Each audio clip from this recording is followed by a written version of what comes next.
Now we will study about velocity. There are two types of velocity. First is average velocity. So first is average velocity and second is instantaneous velocity. What is average velocity? Average velocity of a particle is defined as total displacement divided by total time. Clear? अगर कोई particle move कर रहा है और किसी भी time interval t1 से लेकर मान लिया t2 तक, ठीक है, कोई पार्टिकल मूव कर रहा है और कोई भी टाइम इंटरवल ले लेते हैं, मान लिया t1 से लेकर t2 तक, t1 से लेकर t2 तक अगर उसका डिस्प्लेसमेंट कुछ भी जो भी डिस्प्लेसमेंट हो रहा है, मान लिया कोई डिस्प्लेसमेंट हो रहा है ए बी, ए पॉइंट से मूव करता है पार्टिकल और ये मूव करते हुए पहुंचता है कहीं पॉइंट बी तक, ठीक है, तो ये जो डिस्प्लेसमेंट हो रहा है इसका टाइम t1 से लेकर t2 तक, तो वो जो डिस्प्लेसमेंट है वो है वेक्टर ए बी, ठीक है, ठीक है। तो जो एवरेज वेलोसिटी होगी आपकी वो हो जाएगी टोटल डिस्प्लेसमेंट यानी vector A B divided by total time interval, और टाइम इंटरवल कितना है, सॉरी ये t1 से लेकर कहाँ तक मूव कर रहा है t2 तक, तो टाइम इंटरवल कितना है t2 माइनस t1, ठीक है, तो ये क्या बन जाएगी आपकी एवरेज वेलोसिटी, ठीक है। तो एवरेज वेलोसिटी का बेसिक फॉर्मूला आपको ध्यान रखना है, total displacement divided by total time. Clear? तो डेफिनेशन कुछ ऐसे डिफाइन करेंगे, average velocity in a time interval is defined as total displacement divided by total time interval. Clear? तो अब बात करते हैं एवरेज वेलोसिटी की, सॉरी इंस्टेंटेनियस वेलोसिटी की। तो इंस्टेंटेनियस वेलोसिटी क्या होती है? तो इंस्टेंटेनियस वेलोसिटी किसी भी इंस्टेंट पे जो वेलोसिटी होगी, तो मान लिया किसी भी इंस्टेंट पे वेलोसिटी आपको देखनी है, तो मान लिया कोई इंस्टेंट ले लिया t इक्वल टू टी, ठीक है, तो हम क्या करेंगे, जैसे कि हमने इंस्टेंटेनियस स्पीड में किया था, सेम प्रोसीजर है इंस्टेंटेनियस वेलोसिटी के लिए। तो अब हम पार्टिकल को थोड़ा सा और टाइम देंगे, t से कितना और टाइम देंगे, t प्लस डी टी, और ये dt वेरी स्मॉल टाइम है, ठीक है, और इस dt टाइम में पिछले केस में हमने डिस्टेंस कंसीडर की थी, इस केस में हम डिस्प्लेसमेंट कंसीडर करेंगे, और इस dt टाइम इंटरवल में मान लिया उसने कितना डिस्प्लेसमेंट ले लिया है, वेक्टर ds, ठीक है, ये डिस्प्लेसमेंट वेक्टर है, ठीक है, ये स्मॉल टाइम dt में उसने एक छोटा सा स्मॉल डिस्प्लेसमेंट वेक्टर लिया है, वो स्मॉल डिस्प्लेसमेंट वेक्टर कितना है, ds। तो इंस्टेंटेनियस जो स्पीड होगी, इंस्टेंटेनियस जो वेलोसिटी होगी, वो हो जाएगी आपकी small displacement vector divided by small time interval ds by dt vector. Clear? मैं फिर से रिपीट कर रहा हूँ, इंस्टेंटेनियस वेलोसिटी कैसे फाइंड किया है। मान लिया आपको इंस्टेंटेनियस वेलोसिटी फाइंड करनी है at time t equal to T पर, ठीक है, तो हम क्या करेंगे, हम उस ऑब्जेक्ट को, उस पार्टिकल को थोड़ा सा टाइम और देंगे, यानी t इक्वल टू टी से लेकर t equal to T plus D T, यानी हमने उसको कितना और टाइम दिया है, dt, ठीक है, dt टाइम दिया हमने उसको, और इस dt टाइम में मान लिया उसने एक छोटा सा स्मॉल डिस्प्लेसमेंट भी हो गया है, और वो डिस्प्लेसमेंट कितना है, वेक्टर ts, ठीक है, तो very small displacement divided by very small time क्या हो जाएगी, instantaneous velocity at that instant. Clear? थोड़ा कंपैरिजन पढ़ते हैं, ठीक है, एवरेज वेलोसिटी और एवरेज स्पीड को कंपेयर करते हैं, ठीक है। तो सबसे पहला पॉइंट ये आपको समझ में आना चाहिए कि हम इन दोनों क्वांटिटीज को आपस में कंपेयर नहीं कर सकते। आपस में कंपेयर क्यों नहीं कर सकते हैं? क्योंकि एक है वेक्टर और दूसरा है स्केलर, ठीक है, एक फिजिकल क्वांटिटी वेक्टर क्वांटिटी है और दूसरी जो फिजिकल क्वांटिटी है वो स्केलर क्वांटिटी है, ठीक है, तो एक वेक्टर को स्केलर से कंपेयर नहीं किया जा सकता, ठीक है, या तो दोनों वेक्टर्स कंपेयर करे जा सकते हैं या दोनों स्केलर्स कंपेयर किए जा सकते हैं, ठीक है, तो एक ये वेक्टर है, एक ये स्केलर है, तो दोनों कंपेयर नहीं कर सकते हैं। लेकिन हाँ, ऐसा कर सकते हैं कि अगर हम एवरेज वेलोसिटी का मैग्नीट्यूड लें, ठीक है, हम क्या लें, एवरेज वेलोसिटी का मैग्नीट्यूड, ठीक है, तो कंपेयर कर सकते हैं हम इनको, कि एवरेज वेलोसिटी और एवरेज स्पीड को, क्योंकि अब जैसे हमने मैग्नीट्यूड लिया एवरेज वेलोसिटी का, तो ये भी क्या बन गई आपकी स्केलर क्वांटिटी और ये भी क्या हो गई, स्केलर क्वांटिटी, तो अब हम कंपेयर कर सकते हैं, ठीक है, तो कंपेरिजन करते हैं कौन सा बड़ा छोटा होगा, देखते हैं। तो एवरेज वेलोसिटी का मैग्नीट्यूड अगर हम देखें तो वो हो जाएगा डिस्प्लेसमेंट, एवरेज वेलोसिटी क्या होता है, वो होता है displacement divided by total time, और मैग्नीट्यूड ले रहे हैं एवरेज वेलोसिटी का, तो हम यहाँ पे किसका मैग्नीट्यूड ले लेंगे, डिस्प्लेसमेंट का, और इधर एवरेज स्पीड देखें तो एवरेज स्पीड क्या होता है आपका, डिस्टेंस डिवाइडेड बाई टाइम, ठीक है, तो टाइम तो दोनों तरफ है, तो उसको अगर हम कैंसिल करें तो बेसिकली हम किसको कंपेयर करने की कोशिश कर रहे हैं, डिस्प्लेसमेंट के मैग्नीट्यूड को किसके साथ कंपेयर करने की कोशिश कर रहे हैं, डिस्टेंस के साथ, ठीक है, तो हमें पता है कि डिस्टेंस हमेशा डिस्प्लेसमेंट के मैग्नीट्यूड से ज़्यादा होती है या उसके बराबर होती है, ठीक है, अगर आपका मोशन ऐसे है, मान लिया यहाँ से मूवमेंट करके पार्टिकल यहाँ तक आया, ठीक है, तो जो डिस्टेंस होगी, ए पॉइंट ये है, ये फाइनल पॉइंट है बी, तो जो डिस्टेंस होगी वो इसका ये जो पाथ है इसकी पाथ लेंथ होगी, लेकिन जो डिस्प्लेसमेंट वेक्टर होगा, जो डिस्प्लेसमेंट वेक्टर का मैग्नीट्यूड होगा, ठीक है, तो वो होगा ए से लेकर बी तक मिलाने वाली स्ट्रेट लाइन की लेंथ, ठीक है, ए से लेकर बी तक जाने वाली जो स्ट्रेट लाइन है इसकी जो लेंथ होगी वही क्या होगी, डिस्प्लेसमेंट का मैग्नीट्यूड। ठीक है, तो डिस्प्लेसमेंट का मैग्नीट्यूड डिस्टेंस से क्या है, छोटा रहता है। ठीक है, अच्छा लेकिन अगर मोशन आपका स्ट्रेट लाइन मोशन है, ठीक है, मोशन ही कैसा आपका स्ट्रेट लाइन मोशन है, मान लिया मोशन ही ये है, ठीक है, पार्टिकल कहाँ से मूव कर रहा है, कोई भी पॉइंट ए से लेकर पार्टिकल कहाँ तक जा रहा है, कोई भी पॉइंट बी तक जा रहा है, और स्ट्रेट लाइन मूवमेंट है। ठीक है, तो जो डिस्टेंस होगी वो भी इस स्ट्रेट लाइन की लेंथ होगी, और जो डिस्प्लेसमेंट का मैग्नीट्यूड होगा वो भी इसी स्ट्रेट लाइन की लेंथ होगी। ठीक है, तब डिस्प्लेसमेंट का मैग्नीट्यूड और डिस्टेंस दोनों क्या हो जाएंगे, इक्वल हो जाएंगे। ठीक है, तो आप कुछ ऐसे समझो कि अगर कर्व्ड मोशन है, ठीक है, स्ट्रेट लाइन मोशन नहीं है, तो डिस्टेंस हमेशा ज़्यादा होती है। ठीक है, डिस्टेंस हमेशा डिस्प्लेसमेंट के मैग्नीट्यूड से क्या होती है, ज़्यादा। और अगर स्ट्रेट लाइन मोशन है यूनिडायरेक्शनल, दोनों पॉइंट ध्यान रखने हैं आपको, स्ट्रेट लाइन भी होना चाहिए, यूनिडायरेक्शनल भी होना चाहिए। ठीक है, अगर ये बाई डायरेक्शनल मोशन हो गया, ठीक है, मोशन कुछ ऐसे हो गया कि पार्टिकल मान लिया ए से ऐसे जा रहा है और ऐसे जाके और ये वापस इसी पाथ पे लौट आ रहा है, ये मान लिया पॉइंट बी है, तो अब ये यूनिडायरेक्शनल मोशन नहीं है, ये बाई डायरेक्शनल मोशन है। ठीक है, कभी मूवमेंट इस डायरेक्शन में होता है, कभी मूवमेंट उसके अपोजिट डायरेक्शन में होता है। ठीक है, तो इस केस में डिस्टेंस ज्यादा हो जाएगी, डिस्प्लेसमेंट कम हो जाएगा। डिस्प्लेसमेंट फिर से क्या होगा, इनिशियल पॉइंट से फाइनल पॉइंट को मिलाने वाला ये वेक्टर। ठीक है, तो आपको ऐसा ध्यान रखना है कि अगर स्ट्रेट लाइन मोशन है और यूनिडायरेक्शनल मोशन है, एक ही डायरेक्शन में मूवमेंट हो रहा है, तब डिस्टेंस और डिस्प्लेसमेंट के मैग्नीट्यूड्स आपस में क्या होते हैं, बराबर होते हैं। और अगर कर्व्ड मोशन है या बाई डायरेक्शनल मोशन है तो डिस्टेंस हमेशा ज़्यादा रहती है और डिस्प्लेसमेंट हमेशा कम रहता है। ठीक है, तो इनके दोनों के बीच में क्या इक्वलिटी लगेगी, distance is always greater than and equal to displacement. Equal to कब, स्पेशल कैरेक्टरिस्टिक है, इक्वल टू कब होगा, जब मोशन कैसा होगा, स्ट्रेट लाइन एंड यूनिडायरेक्शनल। ठीक है, तो जब मोशन स्ट्रेट लाइन है एंड यूनिडायरेक्शनल है तब डिस्टेंस और डिस्प्लेसमेंट का मैग्नीट्यूड आपस में बराबर होंगे, अदरवाइज डिस्टेंस हमेशा डिस्प्लेसमेंट से ज़्यादा होगी। ठीक है, तो यही इक्वलिटी यहाँ लग जाएगी और यही इक्वलिटी यहाँ लग जाएगी। ठीक है, तो मैं बॉटम लाइन फिर से रिपीट कर रहा हूँ, हम एवरेज वेलोसिटी और एवरेज स्पीड को कंपेयर नहीं कर सकते हैं। क्यों नहीं कर सकते हैं, क्योंकि एवरेज वेलोसिटी वेक्टर क्वांटिटी और एवरेज स्पीड स्केलर क्वांटिटी है। लेकिन अगर हम एवरेज वेलोसिटी का मैग्नीट्यूड लें तो हम एवरेज वेलोसिटी का मैग्नीट्यूड और एवरेज स्पीड आपस में कंपेयर कर सकते हैं, क्योंकि दोनों क्या हो गई हैं अब, स्केलर क्वांटिटीज। ठीक है, और इक्वलिटी क्या है इनमें कि average speed is always greater and equal to average velocity. Equality कब आएगी, वेरी स्पेशल केस है, जब मोशन कैसा होगा, straight line and unidirectional. Otherwise average speed हमेशा एवरेज वेलोसिटी से क्या रहेगी, एवरेज वेलोसिटी के मैग्नीट्यूड से क्या रहेगी, ज्यादा। क्लियर। अब हम कंपेयर करते हैं इंस्टेंटेनियस वेलोसिटी और इंस्टेंटेनियस स्पीड को। तो पहला लॉजिक वही रहेगा कि हम इन दोनों को कंपेयर नहीं कर सकते हैं, क्योंकि ये वेक्टर क्वांटिटी, ये स्केलर क्वांटिटी। तो कंपेयर करने के लिए हम क्या करते हैं, दोनों तरफ मैग्नीट्यूड ले लेते हैं। ठीक है, इसका भी मॉड ले लेते हैं और इसका भी मॉड ले लेते हैं। ठीक, सॉरी, इसका मॉड ले लेते हैं। ठीक है, उस तरफ तो मैग्नीट्यूड है ही। ठीक है, तो इस तरफ हमने मॉड ले लिया, अब ये आ गया इंस्टेंटेनियस वेलोसिटी का मैग्नीट्यूड और ये इंस्टेंटेनियस स्पीड। ठीक है, अब दोनों क्या है, स्केलर क्वांटिटी। अब हम दोनों को कंपेयर कर सकते हैं। ठीक है, तो इंस्टेंटेनियस स्पीड को हम कुछ लिखते हैं ds/dt। ठीक है, और इंस्टेंटेनियस वेलोसिटी का जो मैग्नीट्यूड था तो वो था वेक्टर ds/dt, और इसका मैग्नीट्यूड ले लेंगे तो टाइम का मैग्नीट्यूड लेने की कोई ज़रूरत नहीं है। ठीक है, सिर्फ इन्फाइनाइटली स्मॉल जो डिस्प्लेसमेंट वेक्टर है, जो वेरी स्मॉल डिस्प्लेसमेंट वेक्टर है, सिर्फ उसका मैग्नीट्यूड ले लेते हैं। ठीक है, तो बेसिकली हमें कंपेयर क्या करना है, ये dt दोनों तरफ सेम है, हमें जो कंपेयर करना है वो है डिस्प्लेसमेंट वेक्टर का ये मैग्नीट्यूड और ये वेरी स्मॉल डिस्टेंस। ठीक है, और जब आप वेरी स्मॉल लेवल पे जाके देखेंगे, वेरी स्मॉल डिस्टेंस या डिस्प्लेसमेंट देखेंगे तो वो दोनों एक दूसरे के इक्वल होते हैं। क्यों, वो थोड़ा ना, जैसे मान लिया कोई पार्टिकल ऐसे कर्व्ड मोशन में मूव कर रहा है,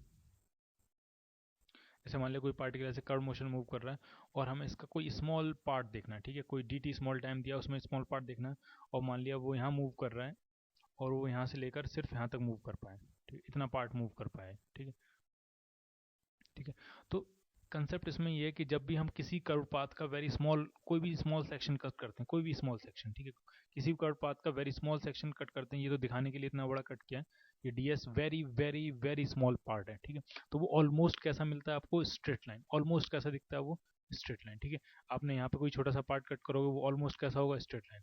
अगर आप यहाँ पे कोई छोटा सा पार्ट कट करोगे तो वो भी ऑलमोस्ट कैसा होगा, स्ट्रेट लाइन। ठीक है, आप किसी भी पाथ का अगर कोई बहुत छोटा पार्ट कट करोगे तो वो ऑलमोस्ट कैसा होगा, स्ट्रेट लाइन। और जब स्ट्रेट लाइन होता है तो जो डिस्प्लेसमेंट होता है वही क्या होता है, डिस्टेंस। जो डिस्प्लेसमेंट का मैग्नीट्यूड होता है वही किसके बराबर होता है, डिस्टेंस के बराबर। ठीक है, तो ये दोनों बराबर हो जाते हैं। तो ये भी दोनों बराबर हो जाएंगे और ये भी दोनों बराबर हो जाएंगे, ठीक है। तो फाइनली हम ये कंक्लूड कर सकते हैं कि इंस्टेंटेनियस वेलोसिटी का मैग्नीट्यूड और इंस्टेंटेनियस स्पीड ये दोनों क्या होते हैं, एक दूसरे के बराबर। और बॉटम लाइन इसमें ये है, ये बराबर इसलिए होते हैं कि जब भी हम किसी भी पाथ का, कितना भी कर्व पाथ हो, ठीक है, कितना भी कर्व पाथ हो, जब आप इसका वेरी कोई छोटा सा स्मॉल पार्ट कट करोगे, ठीक है, तो वो ऑलमोस्ट कैसा दिखेगा, स्ट्रेट लाइन, ठीक है। अभी छोटा सा पार्ट कट करोगे ऑलमोस्ट कैसा दिखेगा, स्ट्रेट लाइन। यहाँ कोई छोटा सा पार्ट कट करोगे तो ऑलमोस्ट कैसा होगा, ये स्ट्रेट लाइन, ठीक है। ऑलमोस्ट कैसा होगा, स्ट्रेट लाइन। और अगर स्ट्रेट लाइन है तो जो जो डिस्टेंस है वही डिस्प्लेसमेंट का मैग्नीट्यूड हो जाएगा। तो average velocity, sorry instantaneous velocity और इंस्टेंटेनियस स्पीड ये दोनों एक दूसरे के बराबर होते हैं। क्लियर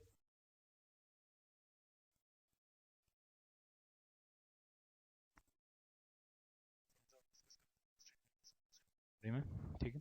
तो जो इंस्टेंटेनियस वेलोसिटी होती है, ठीक है, जैसे मान लिया कोई पार्टिकल मूव कर रहा है और वो कुछ ऐसे मूव कर रहा है, ठीक है। तो किसी भी इंस्टेंट पे, मान लिया इस पॉइंट पे अगर आपको इंस्टेंटेनियस वेलोसिटी फाइंड करनी है, तो यहाँ पे हम इन्फिनिटली स्मॉल डिस्प्लेसमेंट वेक्टर देखेंगे, ऑलमोस्ट स्ट्रेट लाइन होगा, ये डिस्प्लेसमेंट वेक्टर ds हो जाएगा। और मान लिया इस ds को कवर करने में जो टाइम लग रहा है वो मान लिया dt टाइम लग रहा है, ठीक है। तो जो इंस्टेंटेनियस वेलोसिटी होगी, इंस्टेंटेनियस वेलोसिटी वो हो जाएगी infinitely small displacement vector divided by infinitely small time dt, ठीक है। तो ये जो इन्फिनिटली स्मॉल डिस्प्लेसमेंट वेक्टर है, थोड़ा इसके बारे में डिस्कस करते हैं, ठीक है। तो इन जनरल जो इन्फिनिटली स्मॉल डिस्प्लेसमेंट वेक्टर है, तो इन जनरल अगर वेक्टर मान लिया 3D में, ठीक है, मैक्सिमम 3 डायमेंशन हो सकती है, तो 3D में तो इस वेक्टर के 3 कंपोनेंट्स हो जाएंगे, ठीक है। मान लिया 3D में वेक्टर है, उसका एक कंपोनेंट x के अलॉन्ग होगा, एक कंपोनेंट y के अलॉन्ग होगा, एक कंपोनेंट z के अलॉन्ग होगा, ठीक है। तो इसको हम इन जनरल क्या लिख सकते हैं, dx i कैप, ये इस डिस्प्लेसमेंट वेक्टर का x कंपोनेंट है, plus dy j cap plus D Z के कैप, ठीक है। तो ये आपको हमेशा ध्यान रखना है कि इन्फिनिटली स्मॉल डिस्प्लेसमेंट वेक्टर जो होता है ds, वो होता है dx i cap plus dy j cap plus dz k cap, ठीक है। अगर वो 3D में तो उसके अंदर कुछ x कंपोनेंट भी होगा, कुछ y कंपोनेंट भी होगा, कुछ z कंपोनेंट भी होगा, ठीक है। तो ये इसका x कंपोनेंट है, ये इन्फिनिटली स्मॉल कंपोनेंट है x डायरेक्शन में, ये इन्फिनिटली स्मॉल कंपोनेंट है y डायरेक्शन में, और ये z डायरेक्शन में, ठीक है। अगर मान लिया इन्फिनिटली स्मॉल डिस्प्लेसमेंट वेक्टर चाहिए आपको सिर्फ एक्स वाई प्लेन में, तो जब एक्स वाई प्लेन में होगा वेक्टर, तो ये डी जेड वाला कंपोनेंट क्या हो जाएगा, जीरो, तो वो सिंपली क्या हो जाएगा, डी एक्स आई कैप प्लस डी वाई जे कैप, ठीक है। अगर मूवमेंट सिर्फ एक्स के अलॉन्ग हो रहा है, तो जो इन्फिनिटली स्मॉल डिस्प्लेसमेंट वेक्टर होगा वेक्टर ds, वो सिंपली कितना हो जाएगा, dx i कैप, क्योंकि जब मूवमेंट x के लॉन्ग हो रहा है तो ना इसमें y का कोई पार्ट है ना कोई z का पार्ट, ठीक है। तो इन जनरल जो इन्फिनिटली स्मॉल डिस्प्लेसमेंट वेक्टर होता है वो ये पूरा होता है, और फिर कंडीशन के हिसाब से, सिचुएशन के हिसाब से हम इसमें से देख लेंगे कौन सा पार्ट हमारे काम का, कौन सा पार्ट हमारे काम का नहीं है। क्लियर। तो इंस्टेंटेनियस वेलोसिटी क्या हो जाएगी, तो इंस्टेंटेनियस वेलोसिटी अगर हम इन जनरल देखें, तो इंस्टेंटेनियस वेलोसिटी क्या होती है, ds डिवाइडेड बाई dt, ठीक है। और ds वेक्टर क्या है, dx i cap plus dy j cap plus dz k cap. तो अगर हम इसको पूरा एक्सपेंड करके लिखें इंस्टेंटेनियस वेलोसिटी को, तो ये हो जाएगी dx बाई dt, और इसके साथ क्या आ जाएगा, i cap plus dy by dt, और उसके साथ क्या आ जाएगा, j cap plus dz by dt, और उसके साथ क्या आ जाएगा आपका k कैप, ठीक है। तो ये आपकी इंस्टेंटेनियस वेलोसिटी किसी भी इंस्टेंट पे, ठीक है। और इंस्टेंटेनियस वेलोसिटी के इन जनरल कितने कंपोनेंट है, 3 कंपोनेंट। ये इंस्टेंटेनियस वेलोसिटी का x कंपोनेंट है, ये इंस्टेंटेनियस वेलोसिटी का y कंपोनेंट है, और ये इंस्टेंटेनियस वेलोसिटी का z कंपोनेंट है, ठीक है। इसको हम लिख सकते हैं vx, यानी velocity along x axis, velocity in the direction of x axis, ठीक है। और ये y axis, velocity in the y direction, and और ये क्या हो जाएगा, vz, वेलोसिटी इन z डायरेक्शन, ठीक है। तो ये इंस्टेंटेनियस वेलोसिटी मिल जाएगी, 3 कंपोनेंट इन जनरल, ठीक है। अगर कोई पूछेगा इंस्टेंटेनियस वेलोसिटी का मैग्नीट्यूड कितना है, तो इस वेलोसिटी का मैग्नीट्यूड कैसे निकालते हैं, तो किसी भी वेक्टर का जैसे मैग्नीट्यूड निकालते हैं, under root of its i component का स्क्वायर प्लस y कंपोनेंट का स्क्वायर प्लस z कंपोनेंट का स्क्वायर, ठीक है। तो x कंपोनेंट कितना है, तो वो है vx, ठीक है। तो इसको लिख सकते हैं हम dx by dt, ये है वेलोसिटी अलोंग x एक्सिस, इसका square plus velocity along y axis यानी dy by dt का square plus velocity along z axis dz by dt का होल स्क्वायर, ठीक है। तो ये क्या बन जाएगा, ये बन जाएगा इंस्टेंटेनियस वेलोसिटी का मैग्नीट्यूड। क्लियर। एग्जाम्पल कर लेते हैं। मान लिया कोई पार्टिकल मूव कर रहा है और उस पार्टिकल का 3D में मूव कर रहा है, ठीक है। तो उसका x कंपोनेंट भी वेरी करेगा, y कंपोनेंट भी वेरी करेगा और z कंपोनेंट भी वेरी करेगा, ठीक है। 3D मूव कर रहा है और x टाइम के साथ कैसे वेरी कर रहा है, तो वो आपको गिवन है 5t। ठीक है, ये x कोऑर्डिनेट उसका वेरी कर रहा है। y कोऑर्डिनेट कैसे वेरी कर रहा है, तो y कोऑर्डिनेट दिया है आपको 3t²।